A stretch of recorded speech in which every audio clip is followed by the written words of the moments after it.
kasih Tuhan, kita bersyukur kita boleh berjumpa bersama-sama di ibadah kita pada saat pagi hari ini. Mari kita siapkan hati kita datang di hadapan Tuhan. Terima kasih Tuhan, kami datang dengan segenap hati kami untuk kami mengundang kuasa Roh Kudus-Mu hadir di tengah-tengah kami, memimpin ibadah kami pada saat pagi hari ini. Dari awal, pertengahan hingga akhirnya, semuanya kami serahkan hanya ke dalam tangan-Mu yang penuh kuasa. Kami datang dengan segenap kerinduan kami menyerahkan seluruh kehidupan kami ke dalam tangan-Mu yang penuh kuasa. Di dalam nama Tuhan Yesus Kristus, kami berdoa dan mengucap syukur. Haleluya. Amin. Mari kita datang dengan segenap hati kita di hadapan Tuhan.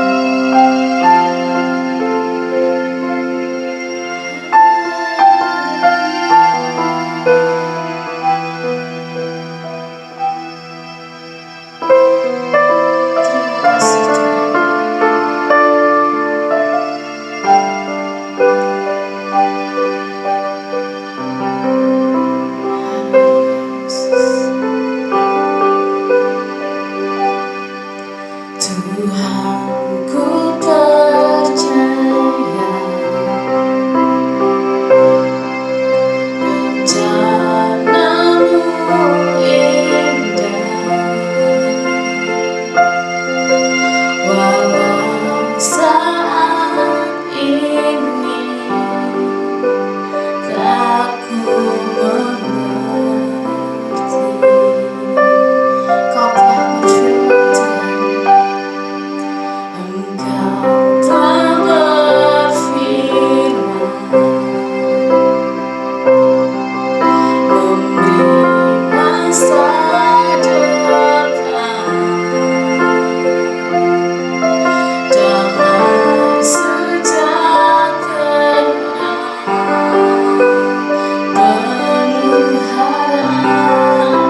telah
Kau sediakan bagi kami Tuhan. Tidak ada khawatir, tidak ada kesusahan di dalam hidup kami. Biarlah semuanya boleh kami bawa, kami datang di hadapan-Mu ya Tuhan. Terima kasih Tuhan. Kami mau memuji dan memuliakan nama-Mu lebih lagi. Biarlah kasih karunia Tuhan itu senantiasa ada di dalam setiap kehidupan kami. Kami bawa segala persembahan hidup kami dalam tangan-Mu ya Tuhan. Di dalam nama Tuhan Yesus Kristus kami berdoa dan mengucap syukur. Haleluya. Amin. Shalom saudara, mari kita siapkan hati kita. Kita mau bersorak-sorai lebih lagi di hadapan Tuhan. Hanya Kau milikku di surga.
Tuhan, untuk kami mendengar firman-Mu.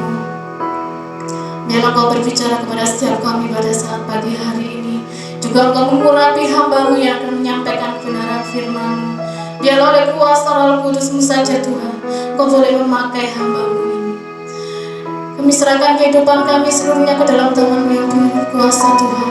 Dan kami siap mendengarkan firman-Mu. Hanya di dalam nama Tuhan Yesus Kristus kami berdoa dan mengucap syukur. Haleluya. Amin. Salam saudara.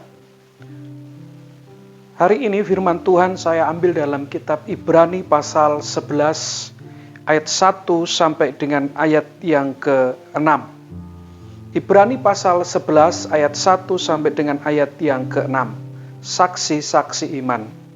Iman adalah dasar dari segala sesuatu yang kita harapkan dan bukti dari segala sesuatu yang tidak kita lihat. Sebab oleh imanlah telah diberikan kesaksian kepada nenek moyang kita.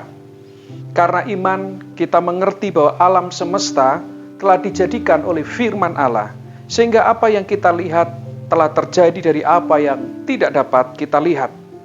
Karena iman Habil telah mempersembahkan kepada Allah korban yang lebih baik daripada korban Kain. Dengan jalan itu ia memperoleh kesaksian kepadanya bahwa ia benar. Karena Allah berkenan akan persembahannya itu, dan karena iman ia masih berbicara sesudah ia mati. Karena iman Henok terangkat, supaya ia tidak mengalami kematian, dan ia tidak ditemukan, karena Allah telah mengangkatnya sebab sebelum ia terangkat, ia memperoleh kesaksian bahwa ia berkenan kepada Allah. 6. Tetapi tanpa iman tidak mungkin orang berkenan kepada Allah. Sebab barang siapa berpaling kepada Allah, ia harus percaya bahwa Allah ada dan bahwa Allah memberi upah kepada orang-orang yang sungguh-sungguh mencari Dia. Pada saat kita membaca Ibrani pasal yang ke-11, ini berbicara tentang tokoh-tokoh iman. Kita menjumpai bahwa iman itu membawa mereka kepada suatu penurutan terhadap kehendak Allah. Bagaimana Habil, karena imannya, dia mempersembahkan persembahan yang terbaik dan Tuhan disenangkan atas persembahannya. Sekalipun karena imannya itu pula, dia harus mati karena saudaranya Kain bersifat iri hati terhadap dirinya. Begitu dengan Nuh, karena iman maka dia menuruti kehendak Allah supaya ia membangun bahtera di atas gunung. Tentunya ini merupakan sesuatu hal yang tidak cocok dengan logika manusia. Tetapi dia menurut akan kehendak Allah. Dia melewati perjuangan demi perjuangan, pergumulan demi pergumulan, dan kerja keras untuk membuat suatu bahtera di atas gunung. Tapi karena imannya itu pula, Nuh setia, sampai akhirnya sebuah peristiwa besar terjadi. Air bah menghancurkan seluruh bumi pada saat itu. Dan Nuh karena imannya kepada Allah, dan juga dengan keluarganya dan binatang-binatang yang dimasukkan ke dalam bahtera itu, mereka mendapatkan keselamatan dari penghancuran air bah itu. Begitu dengan Abraham, karena imannya, dia harus menanggalkan, dia harus meninggalkan sesuatu hal yang sudah menjadi kenyamanan dalam dirinya, yaitu tanah kelahirannya. Dia harus pergi ke suatu tempat yang dia sendiri tidak tahu tempat itu di mana. Tapi karena imannya, dia mau menuruti apa yang dikatakan oleh Allah. Begitu dengan Musa dan tokoh-tokoh iman yang lainnya. Karena iman, mereka mau menurut akan kehendak Allah. Mereka melakukan kehendak Allah sekalipun ada harga yang harus dibayar. Ada kenyamanan dalam diri mereka yang harus diangkat. Ada kenyamanan dalam diri mereka yang harus diambil. Supaya apa? Supaya mereka mau menurut dengan kehendak Allah. bandingkan saudara, kenyataan itu, keadaan tokoh-tokoh iman yang ditulis dalam Ibrani dengan pemahaman yang dimiliki oleh orang-orang percaya pada zaman ini.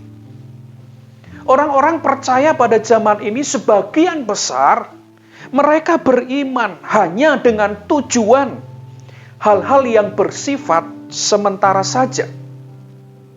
Seperti mereka beriman ketika mereka sakit, mereka mendapatkan kesembuhan.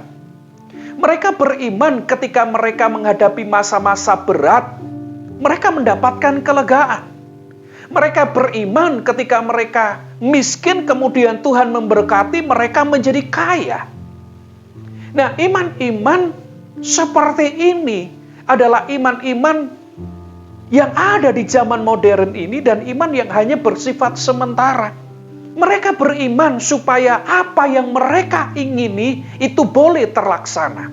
Saudaraku yang dikasihi oleh Tuhan Yesus Kristus, tokoh-tokoh iman dalam Ibrani pasal 11 mengingatkan kita bahwa beriman tidak berbicara supaya aku dapat sesuatu, tetapi supaya aku menyerahkan sesuatu dalam diriku kepada Tuhan yang kupercaya. Dan Tuhan yang kupercaya akan mengerjakan kehendaknya di dalamku. Jadi kalau kita melihat tokoh-tokoh iman yang ada dalam kitab Ibrani, mereka menyerahkan sesuatu yang ada di dalam diri mereka, yang ada di dalam hidup mereka kepada Tuhan yang mereka percaya. Kemudian Tuhan yang mereka percaya akan mengerjakan kehendaknya di dalam dirinya. Nah saudara, ini adalah iman yang benar. Iman yang seperti inilah yang harus dimiliki oleh kita, orang-orang percaya yang ada di zaman modern ini. Jangan sampai iman kita itu hanya untuk bersifat hal-hal yang sementara, hal-hal yang berbicara tentang ketika kita ada dalam dunia ini. Saudaraku, karenanya dibutuhkan relasi atau hubungan yang benar dengan Tuhan yang kita percayai.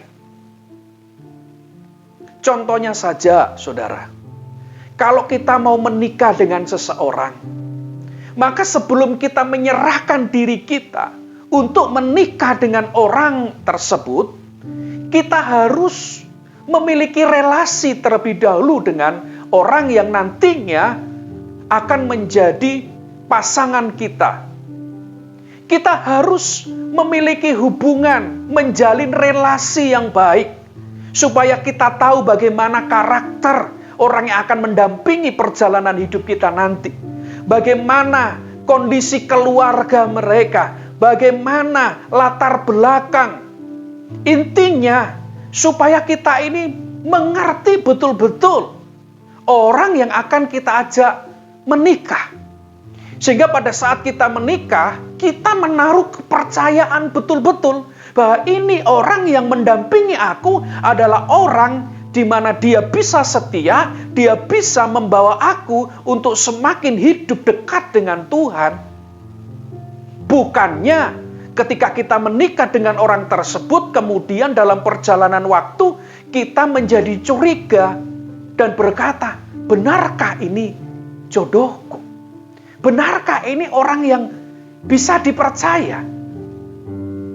Nah saudara, tidak mungkin kita bisa hidup dalam penurutan dan penyerahan penuh kepada Tuhan yang kita percayai kalau kita tidak mengenal Dia, kalau kita tidak memiliki relasi yang benar dengan dirinya.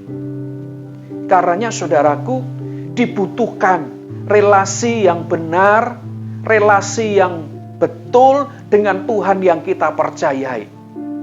Sehingga ketika kita percaya kepada Tuhan, maka kita tidak menaruh curiga lagi kepada Tuhan. Kita tidak akan berkata lagi kepada Tuhan, waduh Tuhan ini benar enggak merancangkan masa depan yang baik buat aku? Waduh Tuhan ini benar enggak bisa menyelamatkan aku? Waduh Tuhan ini benar enggak bisa memberikan pertolongan kepada aku dengan kondisi yang sekarang ini? Nah, orang-orang yang sudah memiliki hubungan dengan baik, orang-orang yang sudah memiliki relasi baik dengan Tuhan, dia tidak akan menaruh curiga kepada Tuhan. Tetapi dia menaruh percaya sesungguhnya kepada Tuhan, bahwa Tuhan itu sanggup untuk melakukan perkara-perkara yang kita tidak bisa, saudara. Dan kita menyerahkan sepenuhnya. Iman yang benar akan membawa kita untuk berani melepaskan sesuatu yang berharga dalam diri kita dan menyerahkan sepenuhnya hidup ini untuk kemuliaannya saja. Saya mau mengulangi lagi. Iman yang benar akan membawa kita untuk berani melepaskan sesuatu yang berharga dalam diri kita. Sama seperti Abraham, saudara. Ketika Tuhan meminta Ishak, anak yang dikasihinya, anak yang dinantikannya berpuluh-puluh tahun, tapi pada saatnya diminta oleh Tuhan, itu adalah sesuatu yang sangat berharga dalam dirinya. Tetapi ketika Tuhan memintanya, maka dia rela melepaskannya. Nah, iman yang benar adalah iman yang berani melepaskan sesuatu yang berharga dalam diri kita dan menyerahkan sepenuhnya untuk kemuliaan Tuhan saja. Saudaraku, kalau memang karena iman kita kepadanya, di dunia ini kita dipercayakan untuk mengalami siksaan. Kalau karena iman kita kepadanya, di dunia ini kita mendapatkan aniaya. Kalau karena iman kita kepadanya, dalam dunia ini kita mengalami kesusahan, maka kita tidak akan pernah mundur karenanya. Kita akan tetap setia kepadanya. Kalau karena iman kita kepadanya, kita dipercayakan untuk menerima kemasyuran. Kalau karena iman kita kepadanya, kita dipercayakan untuk menerima kejayaan, untuk menerima berkat, maka itu tidak akan membuat kita terlena dengan keadaan tersebut. Tapi semuanya itu diperuntukkan hanya untuk kemuliaan Tuhan. Janganlah sesuatu hal yang terjadi dalam hidup kita, baik itu senang maupun susah, baik itu kemiskinan maupun kekayaan, itu membuat kita menjadi tidak bersyukur kepada Tuhan. Itu membuat kita untuk jauh dari Tuhan. Tetapi dari semuanya itu, baik itu senang maupun susah, baik itu kita miskin ataupun kaya, biarlah semuanya itu membawa kita untuk semakin dekat kepada Tuhan. Dengan demikian, kita akan semakin mengerti siapakah diri kita di hadapannya, dan akan terus membawa kehidupan ini bagi kemuliaannya dan menjadi berkat bagi sesama. Jadi, tokoh-tokoh iman sudah memberikan kepada kita teladan yang benar, bahwa karena iman mereka, mereka mau hidup menuruti kehendak Tuhan.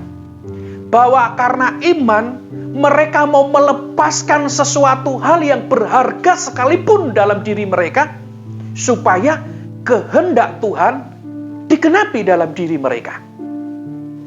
Dan karena iman pula, banyak tokoh-tokoh iman yang disiksa, dianiaya, tetapi mereka tidak menjadi mundur. Justru mereka semakin berpengharapan, justru mereka semakin kuat di dalam semuanya itu, karena mereka percaya bahwa tempat yang baru, langit baru dan bumi baru, itu sudah dipersiapkan bagi mereka.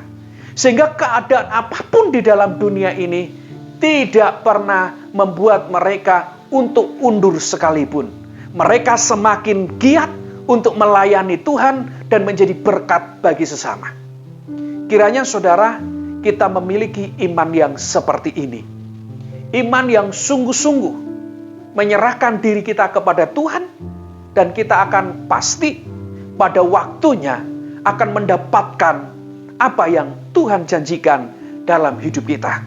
Sama seperti Abraham mendapatkan janji Tuhan.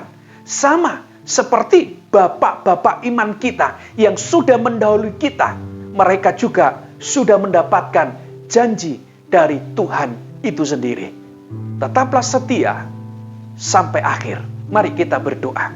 Bapa kami yang di sorga, kami percaya berkat Tuhan akan bersama-sama dengan kami. Kami percaya penyertaan Tuhan akan bersama-sama dengan kami.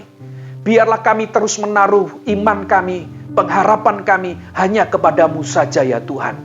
Sekalipun dunia ini tidak menentu, tapi pengharapan kami, keyakinan kami, Tuhan Yesus Kristus sajalah yang menyelamatkan kami semuanya. Berkati umat-umat-Mu dimanapun mereka berada dengan kekuatan, kesetiaan, dan kesehatan. Apapun Tuhan, kami persembahkan untuk kemuliaan nama-Mu saja. Dan biarlah Engkau dipermuliakan atas hidup kami. Berkati pekerjaan umat-umat-Mu, berkati keluarga kami, berkati setiap apa yang kami lakukan, supaya menjadi kesukaan-Mu saja, dan Engkau disenangkan atas apa yang kami lakukan. Dipermuliakanlah nama-Mu, datanglah kerajaan-Mu, jadilah kehendak-Mu di bumi seperti di sorga. Mari saudara kita mengangkat tangan kita untuk menerima berkat dari Tuhan. Tuhan menyinari engkau dimanapun engkau berada, dan Tuhan memberkati engkau. Sekarang terimalah berkat dari Allah Bapa, cinta kasih dari Tuhan Yesus Kristus, serta persekutuan Allah Roh Kudus menyertai kita hari ini sampai selama-lamanya, sampai Tuhan Yesus datang kali kedua. Mari setiap kita yang sudah diberkati Tuhan bersama-sama dengan saya, kita berkata, Amin.